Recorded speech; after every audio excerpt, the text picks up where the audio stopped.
conferencia de los sábados, pero la charla de hoy no es una charla más. Es una charla muy especial porque tenemos hoy la gran suerte de poder escuchar a Manuel Fernández Tapia, y él casi siempre ha estado aquí, donde yo estoy ahora, porque casi siempre ha presentado a los conferenciantes de los sábados. Pero hoy yo tengo el honor de presentarlo a él como conferenciante de los sábados. Bueno, vamos a hacer un breve repaso de toda su trayectoria. Empieza estudiando, su relación con la ciencia, empieza estudiando en Madrid, en la carrera de físicas. Como anécdota os puedo contar que empezó primero de la facultad con 16 añitos, precoz. Después ya acaba la carrera en Madrid y viene al Colegio Municipal de Fuengirola, ahí donde empieza a trabajar como primera labor docente como profesor en el Colegio Municipal de Fuengirola. Después, junto con unos compañeros, funda y dirige una cooperativa de enseñanza, que es el Colegio de Maravillas, y después ya se pasa a la enseñanza pública. Trabaja en un instituto, en Estepona, en Corte de la Frontera, en Barbate, que fue su primer destino definitivo, y por último en Arroyo de la Miel, donde ya ahí se jubila. De su pueblo, pero se Soy hincapié en mi pueblo y es su primera plaza definitiva. Y en Arroyo de la Miel, también contaros como anécdota, porque incluso en ese centro él tenía las llaves del instituto. Todos los que trabajamos en la enseñanza pública sabemos lo imposible, lo dificilísimo que es que nos den la llave del centro. Pues él tenía las llaves de su centro. Y aprovechaba esa llave, y algunos sábados pues iba, cuando no había nadie, estaba tranquilito, pues él iba allí algunos sábados y domingos a cacharrear, que es lo que más le ha gustado siempre, a cacharrear en los laboratorios. Bueno, pero aparte de esa su labor docente, aparte de su gran labor docente, que la ha hecho siempre impecablemente bien, ha escrito libros de tecnología, libros de electrónica, para la antigua EATP, del antiguo BUP. Pero a él lo que siempre le ha gustado más ha sido la divulgación científica.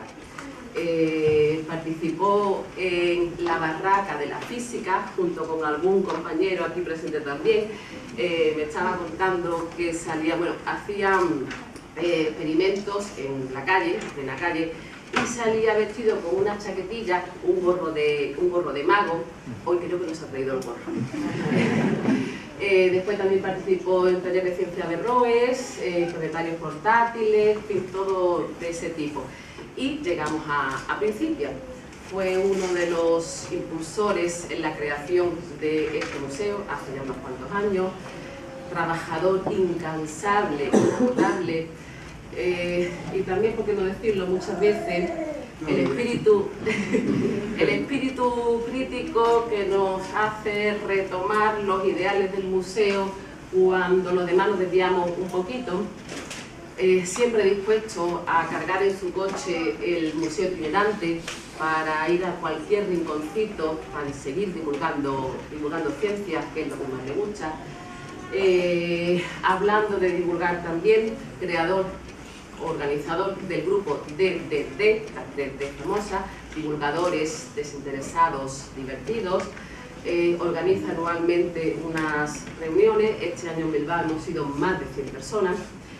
Y por último, ya no entiendo mucho más, darle las gracias a él, porque gracias a él algunos tuvimos la gran suerte de poder contemplar un maravilloso eclipse de sol, lo organizó maravillosamente bien, en China, y después en Turquía, y después lo repitió en Turquía, otro eclipse también muy organizado.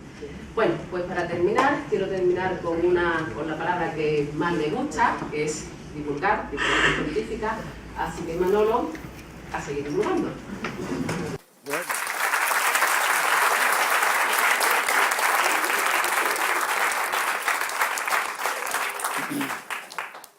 Ya no sé si decir algo porque todo lo que diga va a ser mucho peor, va a estropear todo lo que ha hecho.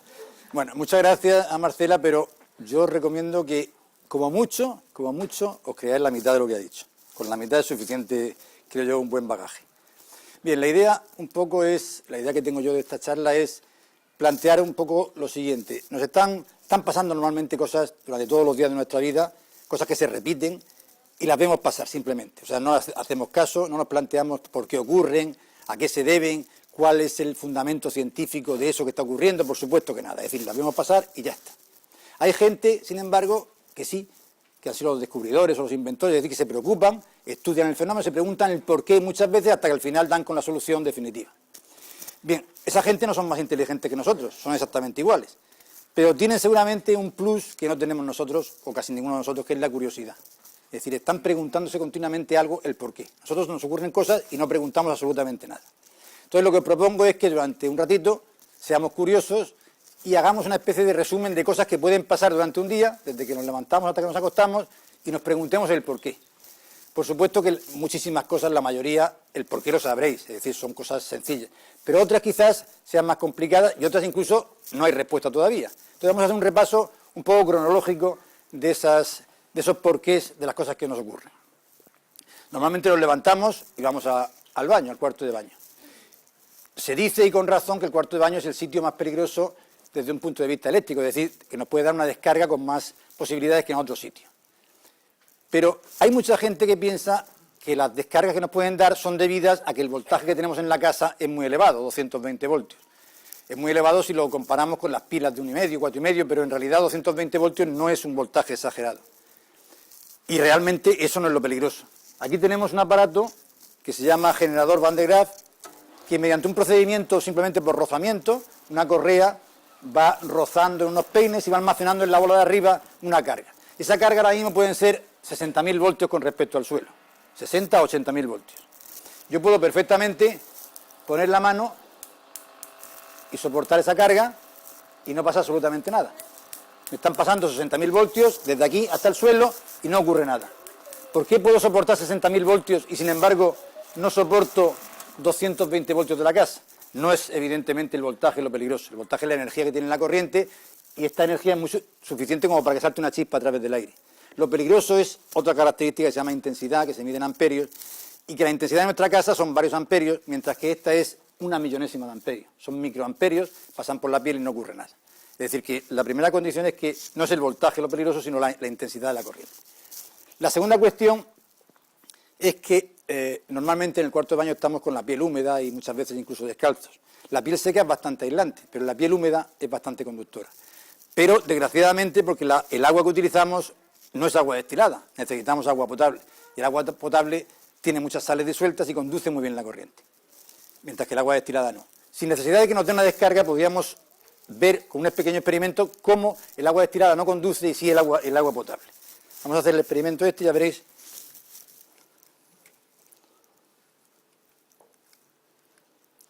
Lo que tengo es, simplemente he cogido una tarjeta musical, estas que suenan, ¿no? El circuito de esta tarjeta musical lo he puesto aquí. Y entonces en estos dos terminales, si los junto, suena la música.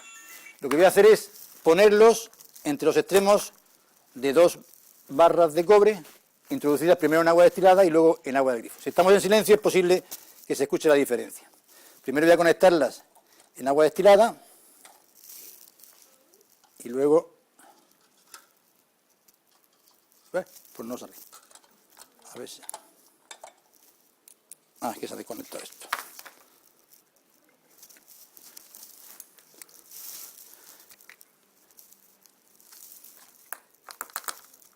Bueno.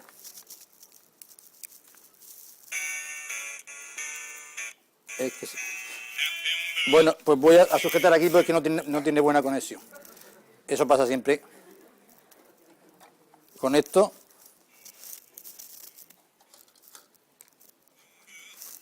¿Veis la diferencia, no? Es decir, que efectivamente a través del agua destilada prácticamente no pasa la corriente, realmente deja de ser destilada rápidamente, entonces tendrá algo en suspensión, pero con el agua del grifo, fácilmente con las sales que tiene, pasa la corriente muy fácil.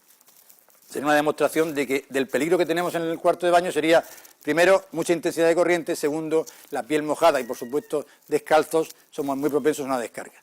realmente no ocurre nada, mucha desgracia, porque en el momento que nos da una descarga, es decir, hacemos un cortocircuito, salta un diferencial a la entrada de la casa y deja de pasar la corriente, es decir, una fracción de segundo que nos produce un quemado, a no ser que alguien padezca del corazón o algo así, no llega a ser peligroso. Pero otra prueba de que el voltaje no es peligroso y la intensidad es que, por ejemplo, una batería de un camión tiene 24 voltios. Si un niño pequeño, tal y como este, coge las dos bornes, posiblemente muere tocando una batería de 24 voltios. Pues tiene 80 amperios de intensidad necesarios para poder arrancar el camión. Es decir, cuando la intensidad es muy grande, muchas cargas nos pasan por el cuerpo y entonces realmente es peligroso la corriente. Bien, seguimos en el baño y también nos han dicho muchas veces que los desodorantes, las colonias, que son spray de este tipo, normalmente son peligrosos, son dañinos porque tienen un gas impelente que contiene CFC, ¿no? Los clorofluorocarbonos. Es decir, algo que impele esto. Esos clorofluorocarbonos, cuando salen al exterior, al recibir el impacto de la luz, liberan átomos de cloro. Y cada átomo de cloro descompone por término medio 30.000 moléculas de ozono. En la alta atmósfera, cuando va subiendo, que tarda más o menos 2 años en descomponerse ese átomo de cloro, si por cada átomo de cloro se descomponen 30.000 moléculas, el tamaño o el grosor de esa capa de ozono que tenemos en la capa alta de la atmósfera que nos filtra los rayos ultravioleta cada vez es más pequeño. Es decir, el agujero no está en el agujero lo que es disminución de ese grosor. Si el grosor es mucho menor, pasan más rayos ultravioleta y las ulceraciones o cánceres de piel serán más frecuentes. Entonces, eso lo producen pues estos gases que se liberan en los frigoríficos, en estos desodorantes, etc. Hay reuniones en las cuales se prohíbe, me parece que está ahora mismo la producción al 50% de esos CFC, pero todavía se siguen produciendo, con lo cual se sigue todavía almacenando en la atmósfera. ¿Qué se puede hacer en sustitución de eso? Utilizar un pulverizador. Un pulverizador es simplemente algo que tenga un tubo que conecte el exterior con el interior del líquido, con un agujerito. Y entonces, basado en un teorema que se llama teorema de Bernoulli, que sería este, pues resulta que cuando un fluido en agua, por ejemplo, pasa de esta parte ancha hasta esta parte estrecha, la velocidad aumenta. Pero al aumentar la velocidad, la presión disminuye. Fijaos la altura que tiene este manómetro y la altura que tiene aquí. En la parte estrecha la presión es menor. Entonces, cuando la presión es menor, si yo consigo apretar por aquí y hacer salir una corriente de aire a gran velocidad, en este punto, al haber mucha velocidad, hay menos presión. Aquí abajo habrá más presión y empuja el agua hacia arriba, más el agua, el desodorante, lo que sea. Al empujar hacia arriba se encuentra con el aire y sale pulverizado. ¿Entendéis? Simplemente aprovechando eso. Es decir, que tiene que haber siempre un tubito que llegue hasta el fondo. Esa propiedad es la misma que la que hace, por ejemplo, que un secador mantenga una bolita, por ejemplo, en suspensión. Aunque yo me mueva, la bolita está en suspensión. ¿Por qué? Porque ahí hay mucha velocidad, muy poca presión. Si intenta salirse, las bolas le empujan. Yo puedo poner incluso otra bola, tenemos 2 bolas en suspensión y se quedan siempre en el aire. Y otro ejemplo que podríamos hacer parecido sería el de un coche. Yo tengo un coche aquí, ya vais a ver el coche este.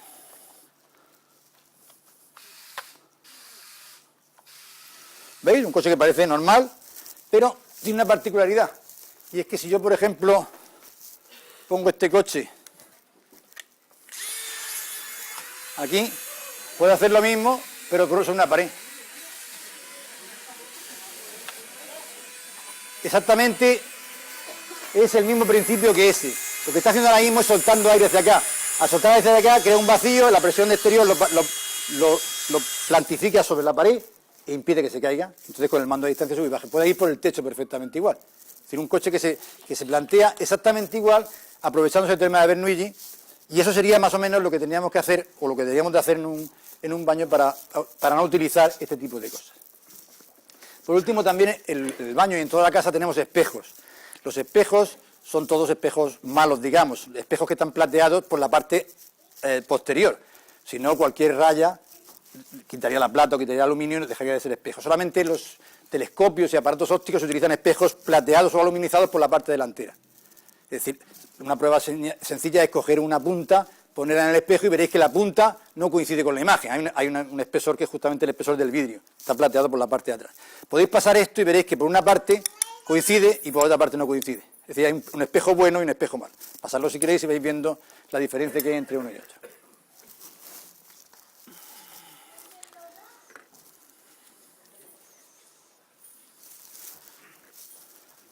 Bueno, seguimos cronológicamente, después vamos a desayunar, cogemos un vaso, lo llenamos de leche, de café con leche, lo ponemos en un aparato que todo el mundo llama microondas y milagro, en pocos segundos se calienta. Se calienta el líquido y no se calienta el vaso. Si lo tenemos mucho tiempo y se calienta el vaso es porque el líquido a su vez ha calentado el vaso, pero en principio no se calienta el vaso. En un plato, en la comida, pasa igual. ¿Qué milagro es ese? En primer lugar, cuando en los años finales de 60 y 70 apareció un receptor de radio que utilizaba, en vez de lámparas, utilizaba elementos semiconductores, se le empezó a llamar transistor, cuando el transistor en realidad es uno de los elementos semiconductores que utilizaba ese aparato, es un receptor de radio. Bueno, pues esto es igual, se le llama microondas, cuando microondas en realidad es una parte de todo el espectro electromagnético que hay. Un tipo de ondas es el microondas, es un horno, y el aparato que lo produce se llama magnetrón, pero todo el mundo lo conoce como microondas, exactamente igual que transistor. Es decir, el nombre que se le pone no significa nada, porque en realidad el microondas es una onda de este espectro que hay aquí. Fijaos, están las ondas de radio y televisión que serán las más bajas y arriba los rayos gamma. Conforme se sube, la longitud de cada onda es menor y la frecuencia es mayor. Entonces, las microondas están justamente antes del infrarrojo y del visible. Es decir, la energía que tiene el microondas, la frecuencia y por lo tanto la energía es menor que el infrarrojo y menor que el visible. La gente se asusta de un microondas. La energía de un microondas es menor que la energía de la luz que tenemos aquí. Es decir, que el microondas, el susto que podría dar es que calienta, ahora veremos por qué. Pero claro, si se abre el aparato de microondas, no se puede meter nada porque se desconecta. Si metieras un brazo, por supuesto, nos lo quemaría, pero eso es imposible. Es decir, no hay ningún peligro en principio con el microondas. De hecho, los móviles utilizan también ondas de una frecuencia parecida, también son microondas las que utilizan los móviles. Bueno, ¿por qué calienta la comida un microondas? Por un fenómeno muy poco conocido y muy usual que se llama resonancia. La resonancia está en la vida normal continuamente y, sin embargo, casi nadie entiende muy bien lo que quiere decir. Bueno, pues la resonancia sería algo parecido a esto. Yo hago vibrar un objeto, un diapasón. Si yo, por ejemplo, este diapasón lo hago vibrar y vibra entre 20 y 20.000 veces, sería audible. Concretamente esto da la nota La, 440 veces por segundo. Pero la cantidad de aire que vibra desde aquí hasta vuestro oído, hasta vuestro tímpano, es tan pequeña que no se nota. Necesitamos más cantidad de aire, entonces le ponemos una caja y ya aumenta esa cantidad de aire y os llega hasta vosotros. En cuanto toque, deja de vibrar. Bien, si tengo otro diapasón igual, pero le ponemos una cejilla, vibra de forma distinta. Cuando le quito la cejilla, los dos vibran exactamente igual. Y se va a producir ese fenómeno que se llama resonancia, que es darle a este, taparlo, y se pone a vibrar ese. Pasa el sonido de uno a otro. ¿Por qué? Porque vibran con la misma frecuencia los dos. Eso es la resonancia. No solamente con la misma frecuencia, sino que siempre que fuese un múltiplo de la frecuencia, también sería eso. Bueno, pues en un microondas resulta que todo lo que contenga agua, que son todos los líquidos, todas las comidas, las bebidas, las moléculas de agua vibran exactamente 20.000 veces más que la frecuencia propia del magnetrón. Justo 20.000 veces, con lo cual entra en resonancia. Al entrar en resonancia cada vez vibran más y al vibrar cada vez más calientan todo lo que tiene alrededor. ¿Habéis visto cómo cuando se le da un columpio, siempre al mismo momento, con el movimiento propio del columpio, con la misma fuerza, cada vez el columpio va más alto? Es decir, aumenta la amplitud siempre dándole lo mismo. No hace falta que le demos más fuerza. Eso es entrar en resonancia, nuestro esfuerzo, nuestro movimiento con el columpio. Así, por ejemplo, se rompió el puente más famoso que había en Estados Unidos, entre Seattle y Tacoma, en 1940, con un viento de 68 km por hora, que eso lo tenemos aquí cada 2 por 3. Bueno, pues entró en resonancia con ese viento y empezó a mover cada vez más, se retorció, se partió y se cayó. Un viento casi normal. No se tenía todavía el túnel de viento que se prueban todos los túneles, todos los puentes ahora.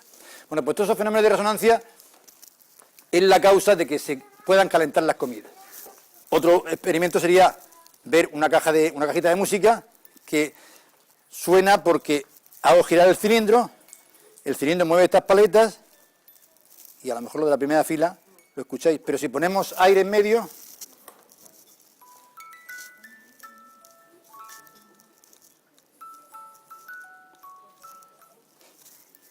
la diferencia es muy grande de que haya o que no haya ese aire. O por la misma razón, con un tubo traqueado como este, si yo lo giro, podemos también conseguir que se convierta en resonancia y haga, según la velocidad que llegue, una onda u otra. Fijaos que estoy aprovechando lo que hemos hablado antes del teorema de Bernoulli. Ahora mismo, si yo esto lo tapo, por mucho que lo mueva, no suena. Tiene que entrar aire. Pero entra aire porque al moverlo, prácticamente esto está en reposo, mientras que este va muy rápido. Acabamos de ver que cuando va muy rápido, la velocidad es muy rápida, la presión es menor. Con lo cual la presión es mayor aquí, entra el aire por aquí, sale por aquí. Al entrar el aire, produce la resonancia.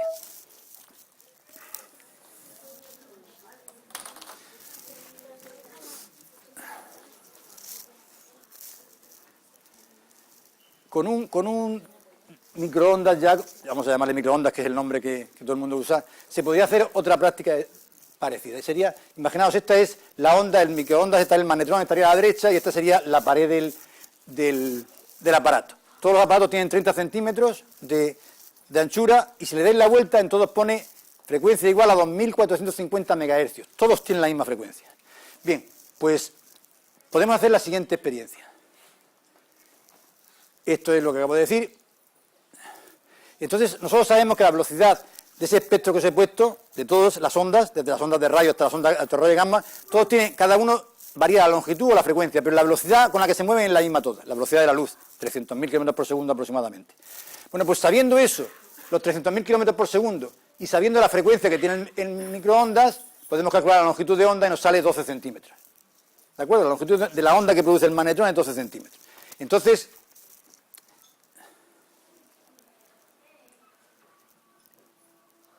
como tiene 12 centímetros, resulta que en una anchura de 30 caben 2 ondas y media. 12 y 12, 24 y 6, 30. Pues son las 2 ondas y media que hay puestas ahí. Con lo cual, la onda que produce y la onda que viene formará una onda estacionaria. Un patrón de onda estacionaria que sería algo parecido a esto. ¿Quién quiere coger? ¿Tú? Yo.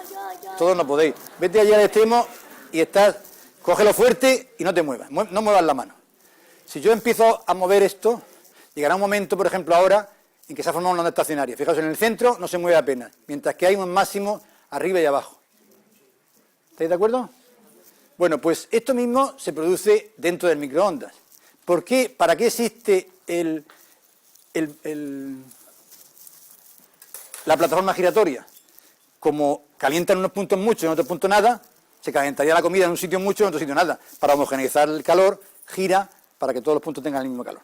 Bueno, pues entonces seguimos. Tenemos un microondas y sabemos que son 12 centímetros. Entonces hacemos la siguiente experiencia. Le quitamos la bandeja giratoria. Le ponemos una plataforma que tenga de plástico, por ejemplo, y 2 tranchetes de queso pegados. Al quitar la bandeja giratoria, las ondas van a tener siempre puntos donde calienta mucho y puntos donde calienta. Entonces, yo me voy a fijar en 2 puntos seguidos que calientan. Si os fijáis en la onda, 2 puntos seguidos del máximo es media onda. Bueno, pues entonces le pongo la máxima potencia, 10 segundos aproximadamente, y fijaos lo que aparece. Aparece aquí un punto y aquí otro punto que están más fundidas, he puesto muy poco tiempo para que se funda. Mido la longitud, me da 6,2 centímetros. Y ahora hago la operación como si no conociese la velocidad. Es decir, lo que hago es poner 6,2 centímetros, lo paso a metros, aprovecho la frecuencia que tiene el aparato y calculo la longitud de onda.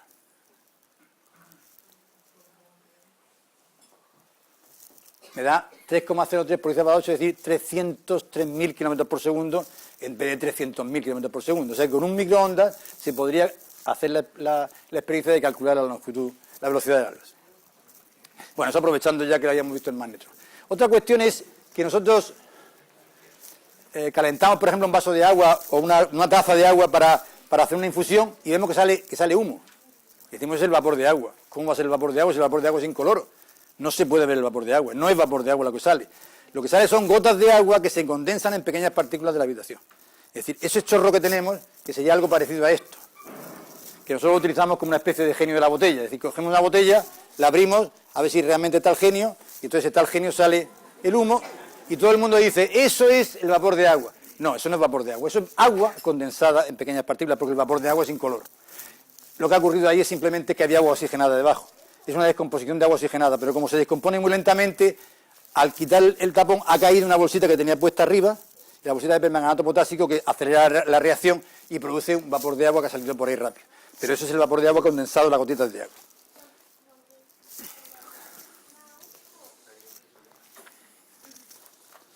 Bueno, seguimos más o menos el procedimiento. Imaginaos que después de desayunar nos metemos en el coche. Bueno, en el coche lo primero que aparece es que, bueno, nos empañan los cristales, como todos sabéis, ¿no? Sobre todo en invierno se mete mucha gente. La humedad, el calor húmedo lo que hace es condensar las pequeñas partículas en las ventanas que están muy frías por el exterior y aparece una película de agua condensada. También, en cuanto arranca el coche, nos vamos todos hacia atrás, ¿no? Nada más arranca, se arranca bruscamente, nos vamos todos hacia atrás. Al revés, si va andando y de pronto frena por lo que sea, nos vamos todos hacia adelante. Eso se llama inercia, que es la propiedad que tienen todos los cuerpos de querer seguir en la situación que estaba. Si estaba en reposo, quiere seguir en reposo, y si está en movimiento, quiere seguir en movimiento. Bueno, pues esa inercia sería algo parecido a esto. Por ejemplo, yo tengo aquí un vaso con agua. Si tiro el papel flojito, como hay rozamiento, pues me lo llevaría. Pero si tiro fuerte, el papel esto no se mueve. ¿Por qué? Pesa, está en reposo y pretende seguir en reposo. Entonces, si lo hago fuerte y sin miedo, pues sigue en reposo como es lo normal. Es decir, lo normal sería que no se arrastrase, sino siguiese en reposo. Sería así. También se podría hacer un simulacro de lo que es una mesa, un mantel y un plato, por ejemplo. Entonces, le doy al... Esto no siempre sale. Le doy fuerte, saldría el mantel y se quedaría el plato.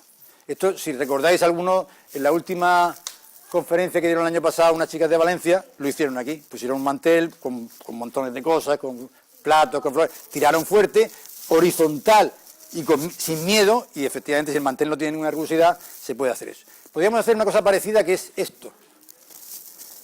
Esto aquí tengo un peso y un hilo de coser. Con mucho cuidado porque se puede romper por aquí. Y ahora otro hilo de coser por aquí. Si yo pego un tirón, lo normal sería que se rompiese el hilo de coser por donde tiene la tensión. Sin embargo, se rompe por aquí. ¿Por qué? Por la misma razón. Es decir, esto se rompe enseguida, en cuanto tire. Pero no se rompe porque estaba en reposo. Si el golpe es fuerte y seco, quiere por inercia seguir. Es algo que pesa. Tú puedes comprobarlo.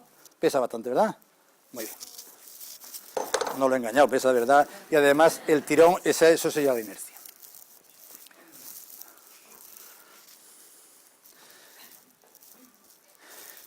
En el coche también, muchas veces, sobre todo en los camiones, pero veréis en algunos coches una cadena como esta.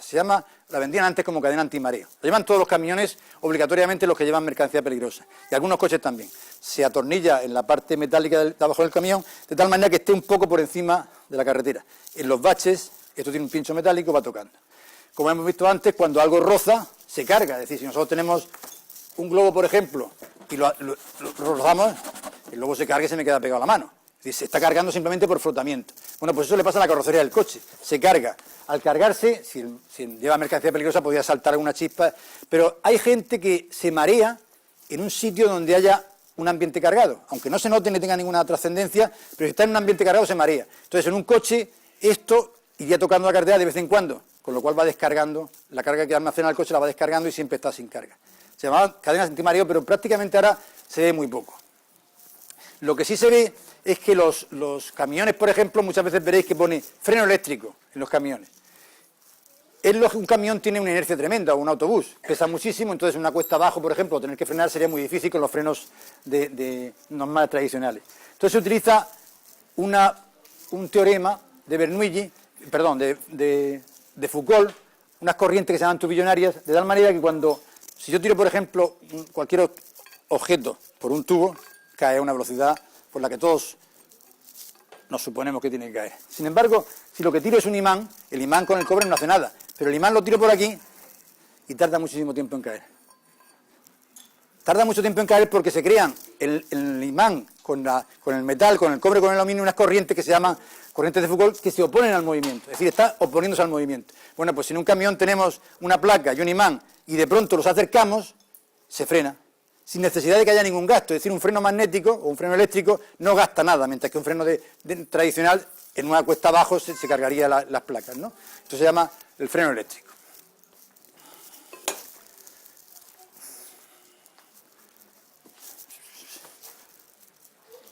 Ya he perdido el manto, aquí está. Otra de las cosas que nos vemos siempre en las carreteras son los atascos. Imaginaos que vais por una autovía un día que haya bastante coches. y de pronto los coches se paran. Pensáis que había un accidente, pensáis que había un estrechamiento, seguís y ni estrechamiento ni nada. Y al cabo del rato otra vez, pero parados por a lo mejor 2 o 3 minutos. Pues eso es lo normal, eso es que tiene que ser así. Porque todos tenemos una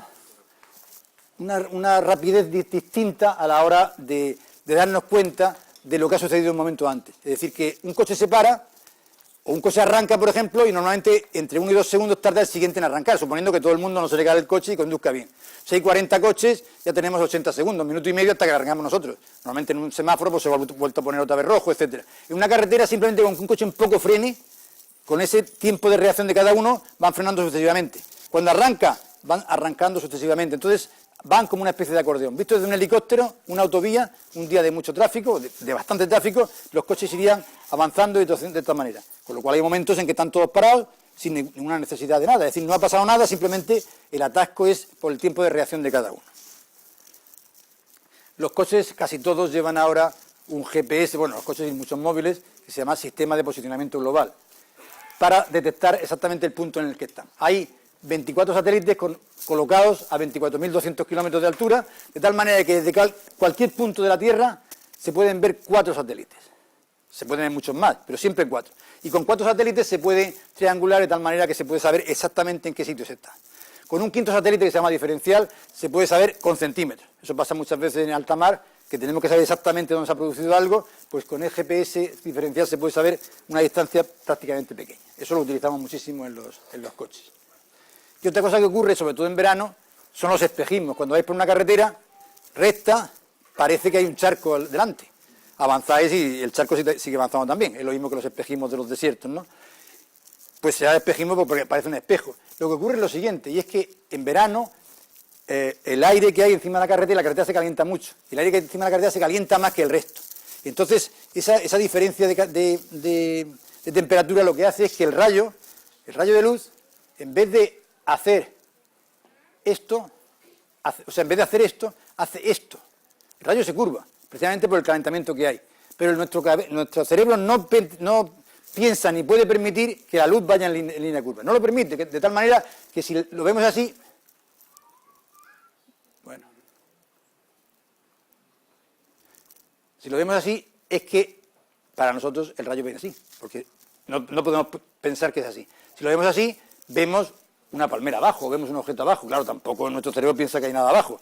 Pero si vemos un reflejo, pues piensa que hay un espejo. Pero un espejo tampoco puede ser, que es lo más parecido que puede haber, agua. Entonces pensamos, en nuestra cabeza, piensa que es agua porque nunca puede permitir que la luz vaya de esa manera. Es decir, que realmente este efecto, que es el mismo que se ve aquí, se llama espejismo y es debido simplemente al calentamiento de las capas próximas a las carreteras, sobre todo en verano. Pasa lo mismo con los oasis famosos de los tebeos estos, ¿no? Que parece que van avanzando y el oasis, por supuesto, avanza. Pero es un efecto de verdad, un efecto óptico, es decir, que nosotros podemos ver la fotografía, ¿no veis la fotografía ahí debajo? Se ve el reflejo realmente, se puede fotografiar. O sea que es un efecto, no es un efecto de la cabeza, que es un efecto que efectivamente sucede, hacéis la fotografía y sale en la fotografía el reflejo.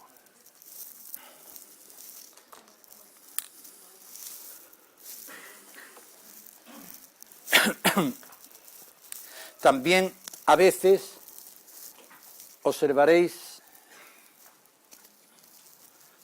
no sé dónde está esto, pero teníamos un percutor aquí, ¿no? Bueno, es lo mismo con esto. Observéis cuando pasa una ambulancia, un coche de policía que está con la sirena puesta, que suena de una manera cuando avanza hacia nosotros y suena de una manera distinta cuando se va. Supongo que eso lo habéis dado cuenta todos, ¿no? O sea, el sonido cuando una ambulancia viene hacia nosotros o cuando se va de nosotros es distinto. Realmente nosotros estamos quietos, la ambulancia está emitiendo sonidos, pero si nosotros estamos quietos la ambulancia va a una velocidad y las ondas se están estrechando. Cuando las ondas están muy estrechas el sonido es más agudo. Cuando se va es al revés, las ondas se van espaciando y el sonido es más grave. Bueno, pues se podría simular algo así. En una barra de aluminio, si yo le doy un golpe, el sonido es homogéneo y se va, lógicamente, se va perdiendo porque se va expandiendo por toda la habitación. Yo le voy a dar a otro golpe, pero al mismo tiempo va a girar. Veréis como el sonido, en vez de ser así uniforme, es de otra manera. Va a ir muy rápido hacia vosotros y hacia mí, con lo cual ese efecto... Oís la vibración. La vibración, como va tan rápido, es hacia vosotros, hacia mí, hacia vosotros, hacia mí. Eso se llama efecto Doppler y es justamente la diferencia de tono entre el agudo y el grave hacia vosotros desde mí. Se llama efecto Doppler y se ve en todas las ambulancias, en todos los coches. Otro efecto sería el siguiente.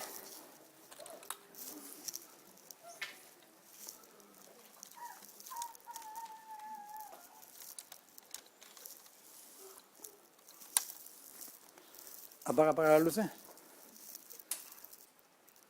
Todo. Lo que está encendida es. Eso es. No sé si está puesto o no, pero los coches, ahora los actuales, cuando se apagan las luces, cuando entran en un túnel, las luces del coche se encienden. Es decir, simplemente cuando hay un túnel o cuando llega de noche, se encienden. Bueno, no solamente los coches, sino las luces, por ejemplo, de las avenidas, tienen un sensor que se llama LDR, resistencia dependiente de la luz, que es lo que tiene este coche en la parte de atrás. Entonces se apagan, entran en el túnel y el coche se enciende, las luces se encienden. Esto sería uno de los aspectos de los coches normales. A ver, si queréis encender.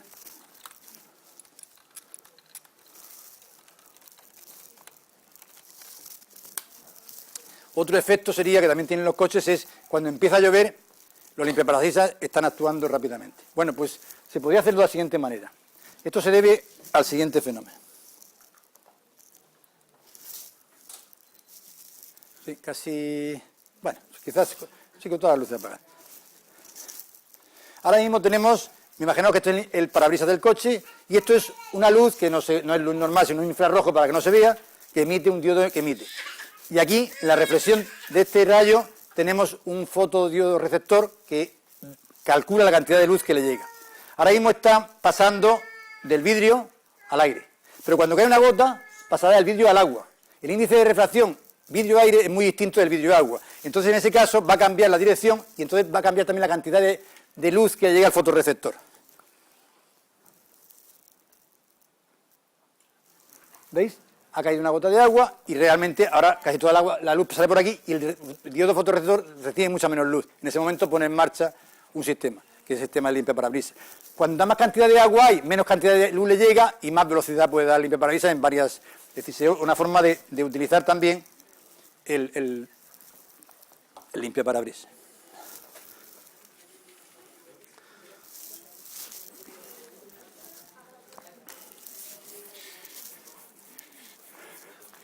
Bueno, suponemos que en vez de en coche fuésemos andando, por ejemplo, se podría hacer el ejercicio de ver qué ocurriría si los 6.000 millones de habitantes de la Tierra se pusieran todos a andar sobre el Ecuador en el mismo sentido.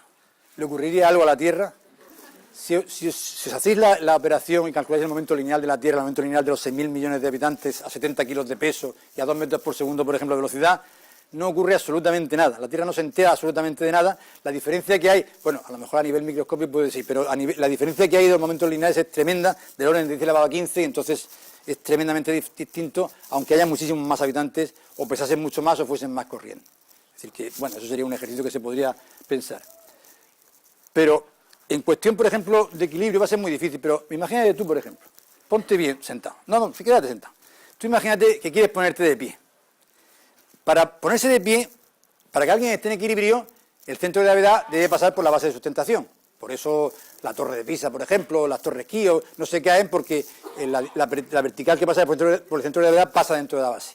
Nosotros no nos caemos porque siempre nuestro centro de gravedad, que estaría por el ombligo más o menos por la mitad, cae entre los pies. Por eso cuando hay nieve o lo que sea, se va despacito para evitar que nunca se salga de ahí. Tu centro de gravedad, que está en tu ombligo, ahora cae justamente en medio de la silla. Luego tú no te puedes levantar. ¿Entiendes? No te podrías levantar. ¿Qué haces para levantarte? Hazlo despacio. Sí, ahí, se echa para adelante, ¿no? ¿Para qué? Para que el centro de gravedad justamente caiga por debajo. O también puede ser meter los pies para atrás, ¿no? Sería otra forma de levantarte, ¿no? Pues sería, eso siempre... Sería, en este caso, era una compañera nuestra que está ahí representada, que es el caso tuyo. Para levantarse tiene que echarse hacia adelante para que el centro de gravedad caiga en el centro de los pies.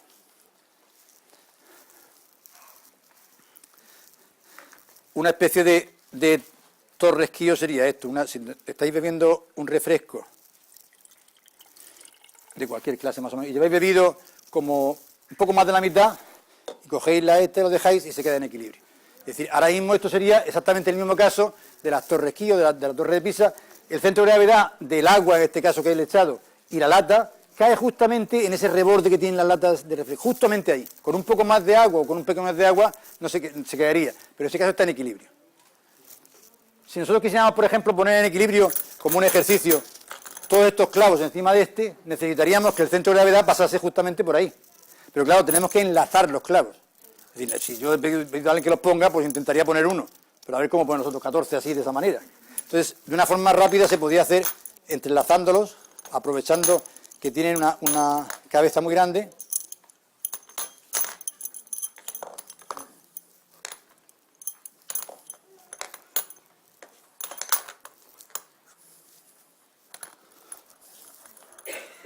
Formando un solo cuerpo. Y entonces con un solo cuerpo se pueden quedar más o menos en equilibrio.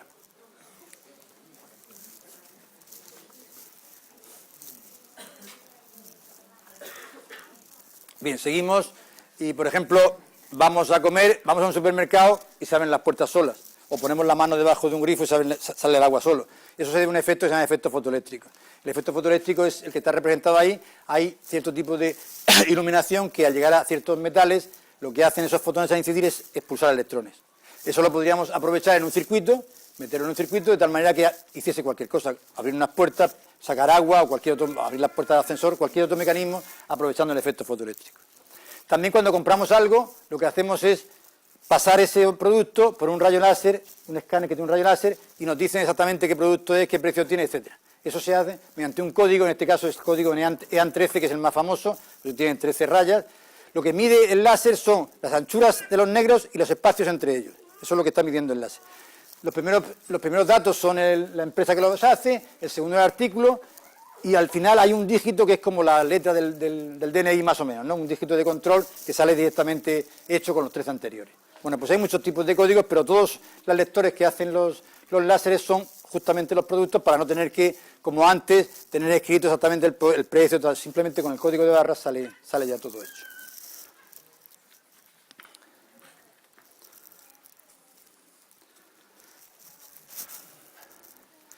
Si nos planteamos, por ejemplo, en la comida, sabéis todos que una olla a presión hace los productos mucho antes que una olla normal. Precisamente por ser una olla a presión. Significa que la presión que tiene dentro de la olla es un poco mayor que la presión atmosférica. Cuando la presión aumenta, la temperatura de ebullición del agua aumenta. Y al revés, cuando disminuye, también disminuye. Por eso, en lo alto, por ejemplo, del Everest, que tiene 8.000 y pico metros, la temperatura de ebullición del agua es 72 grados. Quiere decir que no se puede pasar por ahí porque se producirá vapor de agua. Un huevo no se puede cocer en el Everest, sería un huevo pasado por agua en todo caso, ¿no? Bueno, pues lo que hacemos con una olla a presión precisamente es que las judías, los garbanzos, etcétera, puedan estar con agua líquida a 115 grados, que no se podría conseguir con una normal porque a 100 grados se convierte en vapor. A 115 grados, lógicamente, se hace mucho antes que en una olla normal. Es decir, eso es la ventaja que puede tener. Los efectos de la presión atmosférica los conocéis muchas veces, que un experimento, por ejemplo, fácil es coger un tubo o un vaso, llenarlo de agua, taparlo, darle la vuelta, soltarlo y no se cae. No se lo habréis visto muchas veces porque, aunque esto pese, pongamos, medio kilo, la presión, es decir, la fuerza que hace el aire sobre esto es mucho mayor, aproximadamente 80 kilos. Es decir, tiene suficiente fuerza para hacer esto. Un error es pensar que esto se debe a que está lleno. No, puede estar medio lleno y ocurre igual. Es decir, también tiene aire dentro. Si el aire tuviese la misma presión que la de fuera, pues tendríamos presión aquí y se caería solo. Lo que ocurre es que esta presión es mucho menor, un poco menor, vamos, no mucho. Por dos razones. Primero, porque se ha caído un poco de agua al darle la vuelta, con lo cual ha bajado el nivel. Al bajar el nivel aumenta el volumen de aquí de aire. Al aumentar el volumen, disminuye la presión. Y por otra parte, aunque parezca que no, esto se acomba mucho con el peso, se acomba un poquitín, con lo cual ha bajado también un poco. La pregunta es la siguiente: si yo, en cualquiera de las dos razones que he dado, la presión hacia arriba es mucho mayor que hacia adentro, ¿para qué sirve esto? Lo podría quitar y no se caería. ¿Probamos? Aunque sea un desastre. Si lo quitamos con cuidado, no se cae. ¿Veis? O sea, se puede quitar con cuidado y no caerse. Eso es otro de los efectos que hay.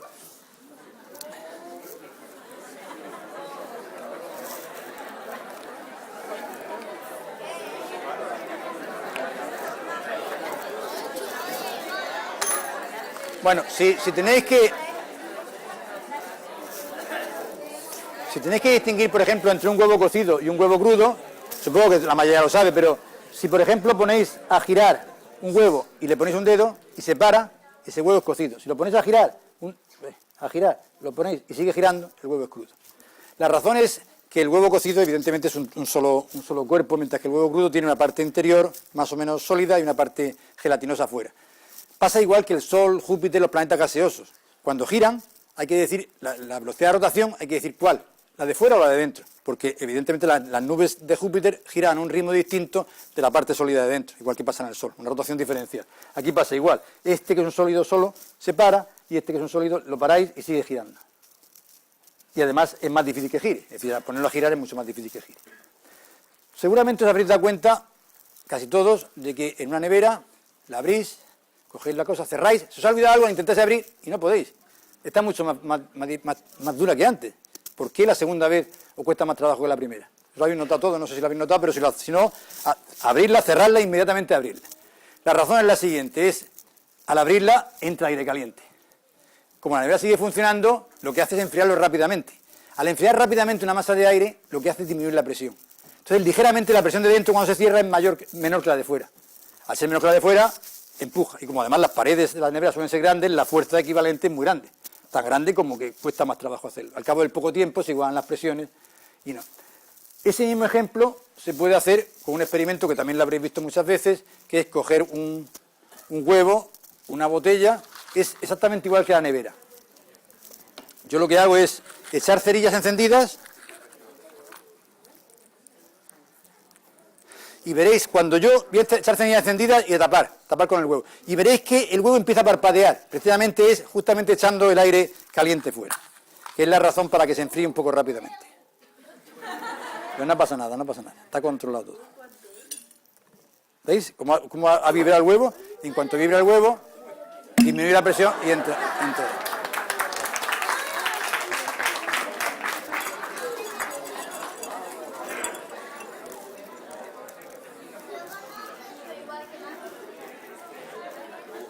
Explico que lo que ha pasado ha sido un enfriamiento rápido del aire, una presión un poco menor y la presión atmosférica ha ido deformando el huevo, era un huevo cocido, bueno, sigue siendo un huevo cocido, lo ha deformado y lo ha metido dentro.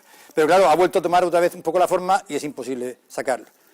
Se podría sacar sin romper ni el huevo ni el cristal, más o menos haciendo una cosa parecida, y es intentar meter dentro aire con mucha fuerza, aire a presión. Si yo soplo por aquí, al soplar subirá el huevo para dejar entrar el aire, a continuación cae, con lo cual el aire aquí encerrado tiene bastante presión y empujará.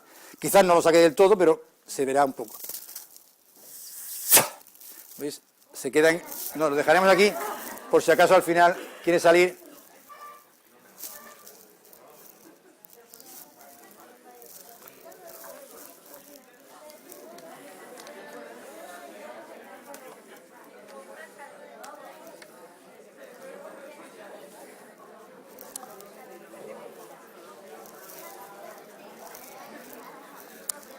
Bueno, seguimos, vamos si terminamos, y imaginaos que ya hemos trabajado, hemos comido y tal, estamos de descanso. Puede ser un día malo, un día bueno, vamos a imaginar que hay un día malo. Entonces tenemos una tormenta.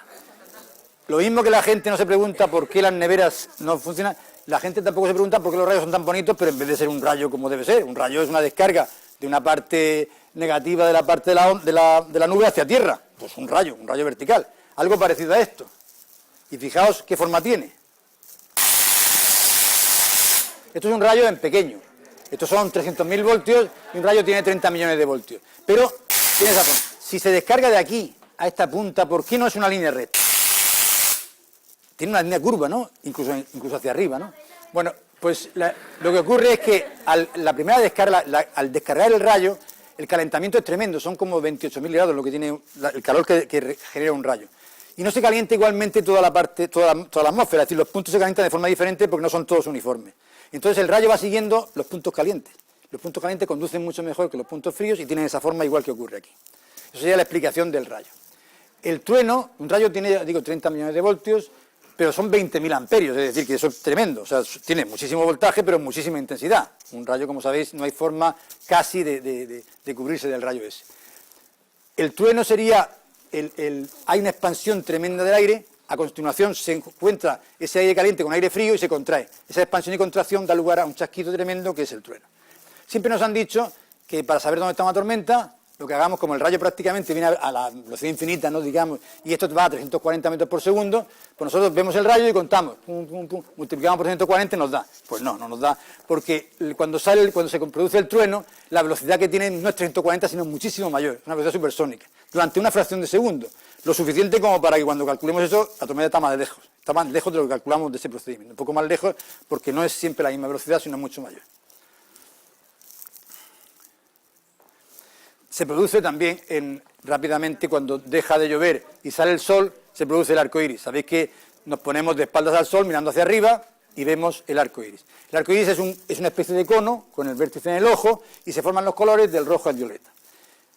El arco iris lo podéis ver al amanecer, al atardecer, pero nunca lo veréis a mediodía. Un arco iris no se puede ver a mediodía porque para ver un arco iris entre el rojo y el violeta tiene que haber un ángulo de 40 a 42 grados. Si no se produce ese ángulo, es imposible que sol, gota y ojo tenga esa velocidad. Es decir, esto sería cómo se produce el arco iris. Llega el sol a una gota de agua, pasa del aire al agua, con lo cual se refracta, cambia de dirección, después se refleja, se vuelve a refractar.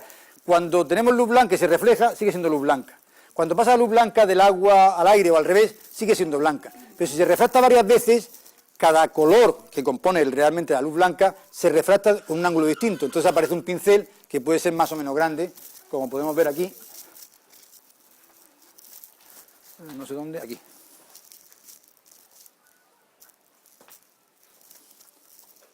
¿Esto por qué no funciona? Ah, no, es este, es este. Ah, este.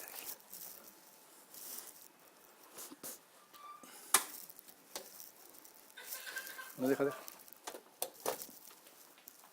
No sé dónde está ahora mismo el arco iris. Se ha perdido, ¿no? Ah, está aquí. Está justamente detrás de Virginia. Está por ahí. Fijaos que el proyector está prácticamente mirando en esta dirección, así. Y el rojo es el color que menos se desvía, que serían 40 grados. Es decir, esa dirección hasta donde está el rojo serían 40 grados, y después rojo, amarillo, verde, azul y violeta, que son hasta 42. Y si miráis ahí, veréis como 5 colores. Y sin embargo, a todos nos mienten diciendo que son 7 colores del arco iris. No hay 7, hay 5 claramente. Si queremos ver los intermedios, serían 9. Entre 5 y vemos los intermedios hay 9. ¿Por qué 7? Pues 7 sería porque es un número cabalístico, 7 porque hay 7 colores del arco iris, de 7 notas musicales, hay mucha relación entre las frecuencias de las notas musicales y los colores. Pero no hay otra razón, porque ahí realmente nada más que se ven 5 colores. Si miráis el arco iris y se ve con mucha intensidad, dentro podéis ver otro arco iris que se llama el secundario. Perdón, fuera sería el secundario, sería este, el primario, y fuera, con los colores invertidos, se ve el secundario. Y desde un avión se podría ver el arco iris cerrado. Eso lo he visto yo, es decir, esa fotografía es real. Yendo de aquí a Menorca, pues había tormenta y se veía justo en las nubes un arco iris total, cerrado. Esto es lo que os decía, si cogemos las frecuencias de los colores y las frecuencias de las notas musicales, veremos que del rojo al violeta va aumentando la frecuencia y del do al si va aumentando la frecuencia. Es decir, que el si es más agudo que el do, lógicamente, y el violeta es con más frecuencia, con más energía que el rojo. Podemos hacer la división de cada uno de los dos y sobre todo la división entre el rojo y el do, el naranja, y vemos que prácticamente las relaciones entre las frecuencias de colores y las frecuencias de las notas musicales es casi igual.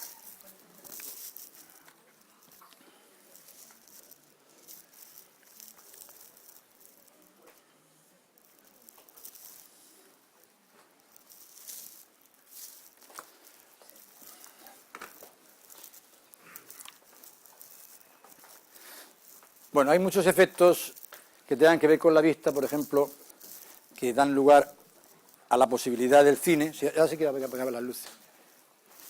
Mejor todas, ¿no? Bueno, así se puede ver. Eso es. Esto es un circuito, una bola blanca que tiene un circuito electrónico que emite los colores rojo, verde y azul con mucha rapidez. De tal manera que ahora mismo no se vería, si lo muevo, podéis ver los colores. Pero si la pongo a girar, la velocidad puede ser tan grande que se quedan parados los colores rojo, verde y azul. ¿No? Esto parece pasapalabra. en una vuelta completa... Enciende.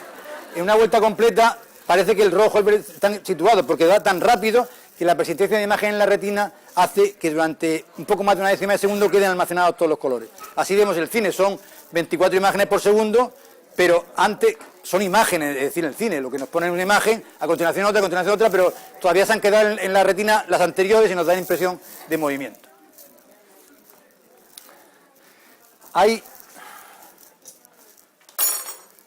una cosa que solemos hacer con los alumnos con respecto al arco iris, pues lo voy a hacer también rápidamente, y es, bueno, contarle una historia. Yo la voy a contar a la primera fila, ¿vale? La historia, y todos los demás también.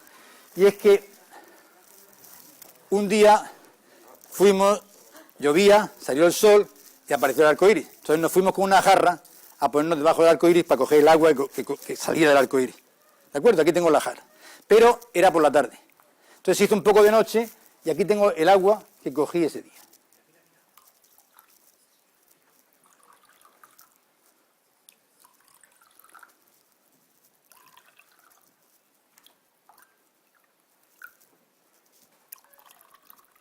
Bueno, pues parece que, no sé, el arco iris ese día era así. Cuando ya recogí del todo, se empezó a hacer de noche y se puso bastante oscura la cosa. Entonces, ahí tengo el resultado de lo que hemos tenido. Y fijaros ahí, a ver si efectivamente tiene que ver el agua del arco iris con eso. Concentraros bien. Parece que no, ¿verdad?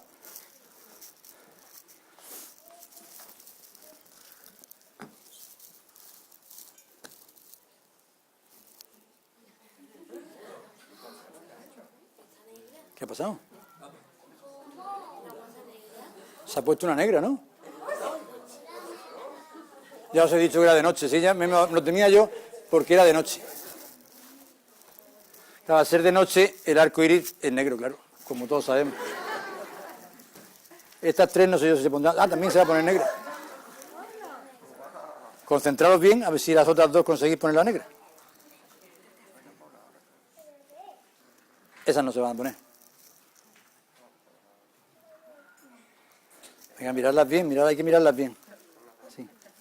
Miradlas bien más cerquita.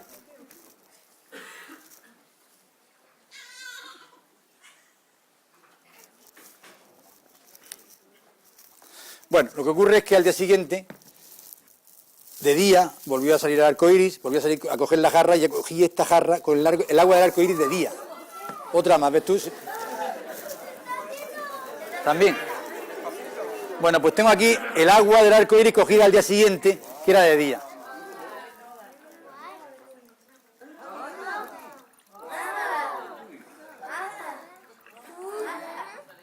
Ya. Ese es el agua del arco iris de día.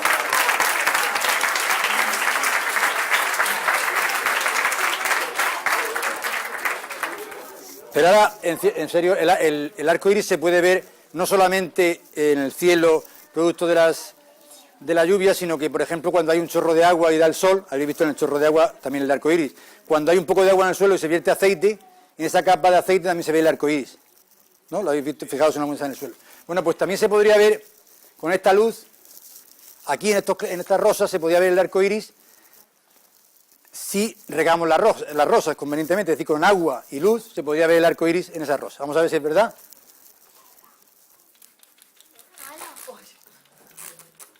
¿No? También se puede ver el arco iris en las rosas con el agua y la luz.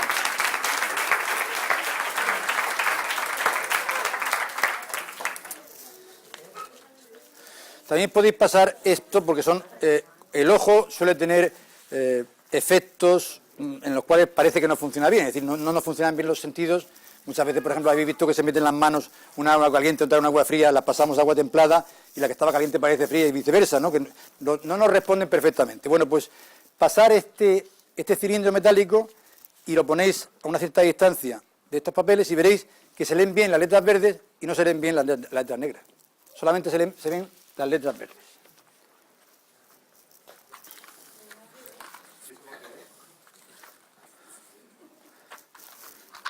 Vosotros podéis hacer esta experiencia mientras tanto. Fijaos, tú por ejemplo, ponte de pie y dime qué pone ahí.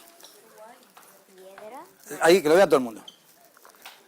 Piedra, madera, metal, Y papel. Vale. Y ahora, ¿alguna de estas cosas con el fuego se consume?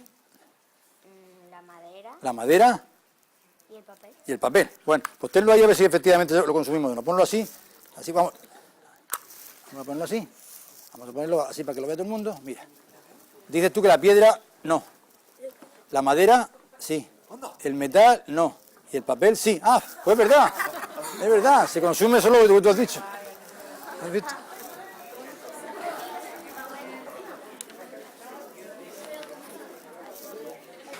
Bueno, simplemente en este lapsus de tiempo, evidentemente lo mismo que se ha hecho con el típico, la cuestión esta que he contado del arco iris, simplemente era el primer agua, había ya un líquido puesto en los vasos, que era un producto químico, que es bisulfito sódico, le he echado otro que se llama iodato potásico, entonces entre los dos, al cabo de un cierto tiempo, que eran casi 20 segundos, se pone negro.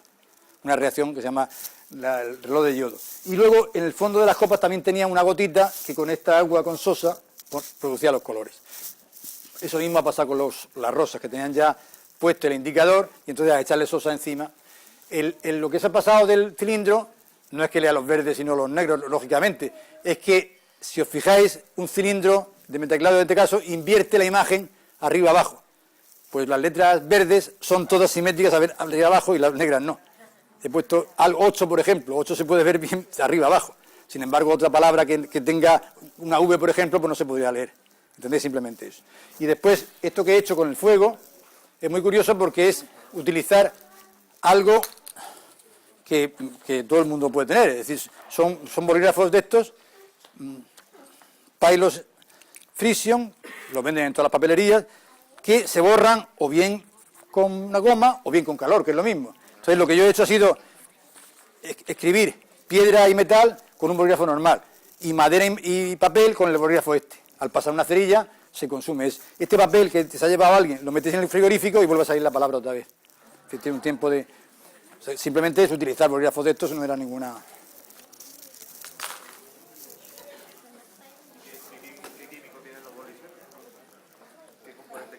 No sé, pero vamos, hay muchas cosas, muchas tintas que se borran con un borrador, pues cualquier tipo de tinta de esa.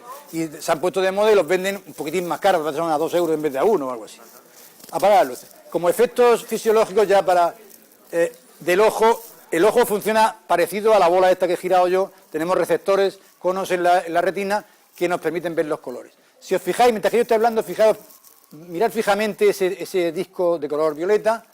Y entonces, cuanto más estéis mirando fijamente eso, más se estarán dañando los conos en la retina pertenecientes a ese color.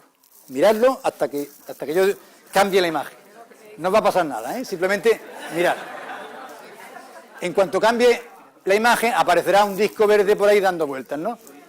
Porque se ha dañado el color, o sea, el cono correspondiente a vuestro color. Lo que se hace es, todos los demás dan como resultado el color complementario. Entonces, estáis mirando una cosa y veis el complementario. Y este, por ejemplo, sería... Esto tenéis que fijaros mucho. Hay un punto negro en el centro. Mientras que yo hable, seguir mirando el punto negro. Es una playa, pero mirad el punto negro. Hay una playa con barcos, hay un cielo, hay un monte con unos colores muy raros. Pero seguir mirando eso. Yo voy a pasar ahora la imagen a otra que tiene también el punto negro en el mismo sitio. Seguir mirando el punto negro sin quitar la vista del punto negro siguiente. Veréis una imagen en color, pero es en blanco y negro. He puesto una imagen en blanco y negro y habéis visto en color.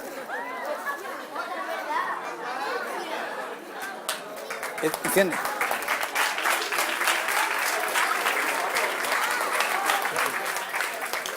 Ha ocurrido lo mismo que antes. Cuando os he puesto la imagen que está distorsionada con los colores al revés de la playa, se han dañado los conos correspondientes a esos colores. Al poner otra imagen, que puede ser el blanco, sale el complementario. Pero en vez de blanco os he puesto la misma imagen en blanco y negro. Entonces, durante un momento, veis los colores reales. Habéis visto el cielo azul, la playa, etc. Bueno, por último, ya fuera un poco de esto, generalmente enseñamos muchas veces cosas, bueno, la mayoría somos profesores, de una forma tradicional. Es decir, repetimos unas cosas que nos han enseñado hace 20 años, las seguimos repitiendo, los mismos profesores vuelven a repetirlas. Por ejemplo, una cosa sencillísima y fundamental que es el teorema de Arquímedes. El teorema de Arquímedes es algo fundamental para todo, para toda la vida. Pero se sigue explicando que todo cuerpo sumergido en un fluido experimenta un empuje, etc. Cuando la gente no sabe lo que es un fluido, no sabe lo que es un empuje, no sabe prácticamente lo que es nada.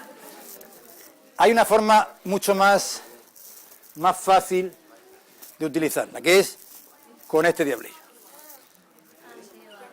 Ponte tú de aquí, ven para acá, ayúdame. Mira, ponte mirando para allá.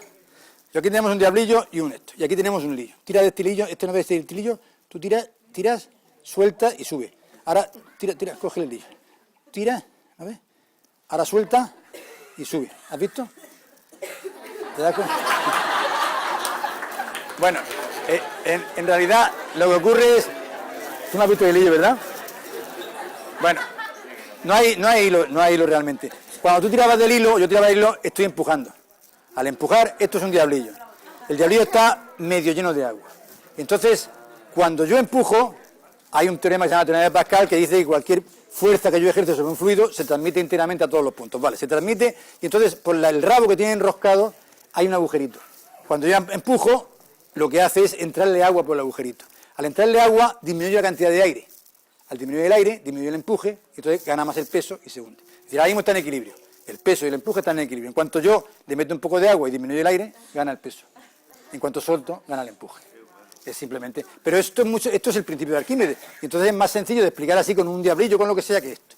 Y hay otra forma de explicarlo también, quizás más... Y es con las lentejas, porque las lentejas tienen hierro. Entonces, esto sería Arquímedes y las lentejas. Si yo... Tú coges esta bola.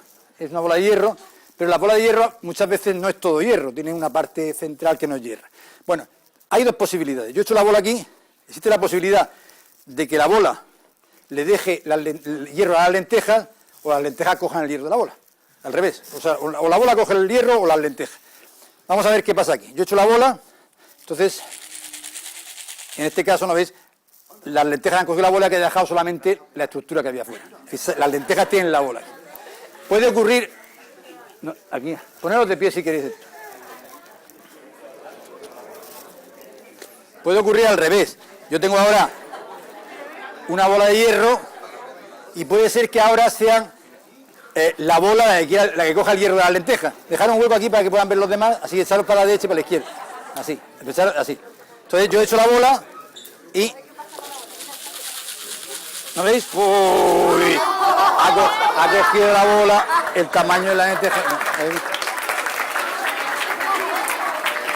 Allí no han visto nada con los niños de aquí. ¿Allí no?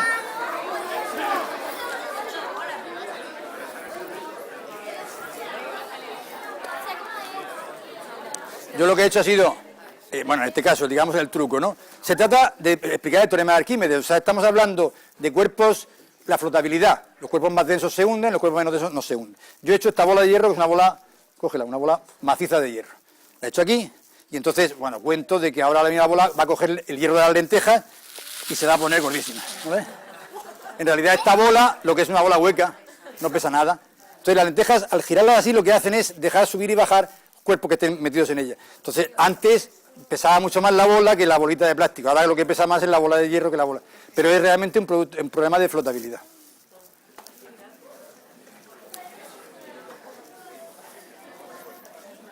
¿Ya está? ¿Eso?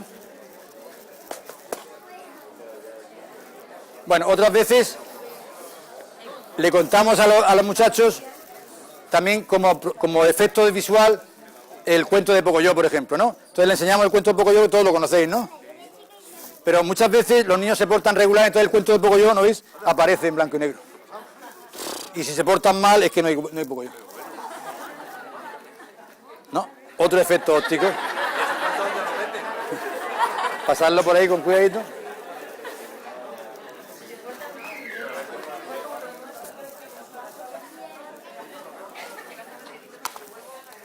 Bueno, por último ya dos cosas. Uno, cuando se explica la descomposición de fuerzas, generalmente en la pizarra, una fuerza se descompone en dos perpendiculares, etcétera, es mucho más sencillo utilizar un pingüino inteligente. El pingüino llega al precipicio y se para. Ve que está el precipicio y llega un momento ahí que no sigue. Realmente, ¿qué ocurre? La fuerza la ejerce el pececito este, ¿no? Cuando la fuerza la tenemos así, hay una componente horizontal que tira del que el pingüino. Pero cuando está justo en el borde, todo es vertical, entonces lo único que tiene que hacer es atravesar el pingüino. Eso no puede tener ninguna composición. Bueno, pues esto es otra tontería, pero la composición de fuerzas sí realmente es.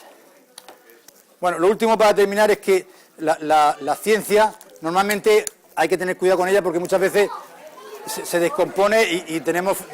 Entonces la química es buena, pero hay que tener mucho cuidado con ella, ¿no? Porque no hay forma de pararla. Bueno, esto ha sido todo.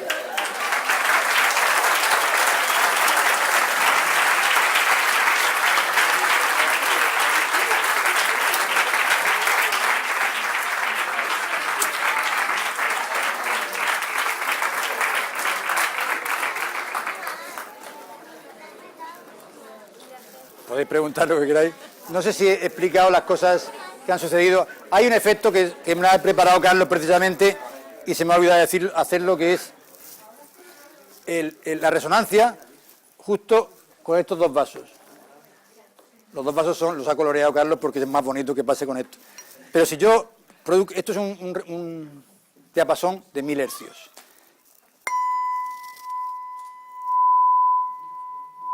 Fijaros que en un sitio se produce resonancia y en el otro no. Va a depender de la columna de aire. Entonces, hemos calculado la resonancia, la longitud de la columna de aire para que produzca...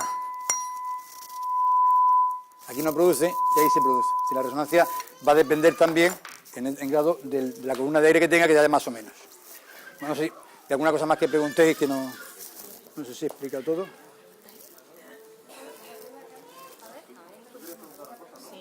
Sí, lo he hecho. Ah, el vaso que se caía no se caía. Dime. Que el rayo que existe ante ahí, en la pantalla se apagaba. ¿Por qué? Pues seguramente producirá alguna interferencia, no me extraña. Tenía yo el pasador aquí al lado de las diapositivas y produce, sí. Es que son 300.000 voltios. Bueno, La pantalla primero se veía borrosa y después se apagaba. sí, es posible que sí. Espera un momento. Bueno, no os quedéis todos con la idea de que esto lo podéis hacer en la casa, pues se os va todo el agua afuera. Pero no es truco, simplemente, evidentemente, la presión atmosférica. Pero además de eso, influye la tensión superficial.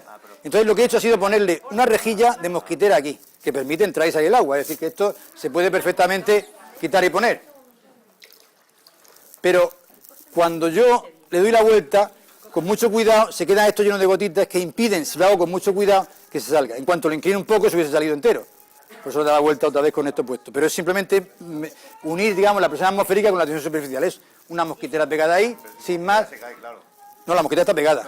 Sin mosquitera se cae al quitarlo, claro. Al quitar. Teóricamente no se debería de caer, porque si lo hago perfectamente bien, yo tengo esto aquí, si bien. Claro, si la fuerza es mucho mayor, como 80 a 2, evidentemente debe aguantar, pero tiene que ser un equilibrio perfecto. Cualquier movimiento se cae, es decir, cualquier pequeña perturbación caería. Yo no lo recomiendo que hagáis, ¿no?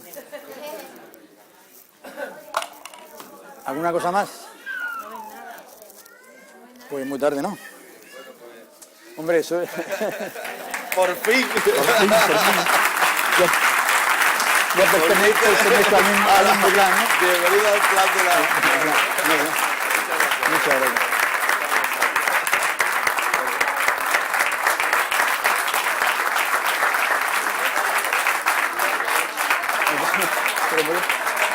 ¿Esto por qué? Bueno.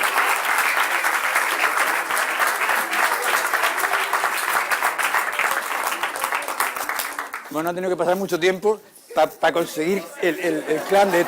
Pero esto ya no entiendo yo, esto ya es... Después de 6 ciclos... 9 ciclos. Este es el 9º año que hacemos las... Pues he estado, como sabéis, yo quiero ser presentador, no quiero ser presentado. Pero en el momento en que me quedo de presentador, el amigo Pepe, que debe estar por ahí, ¡zas!, me ha cogido. Pero bueno, ya hemos pasado el trago. Ya Todo está bien. inventor es víctima de su inventor. Nada. Pues muchas gracias a todos. Vale.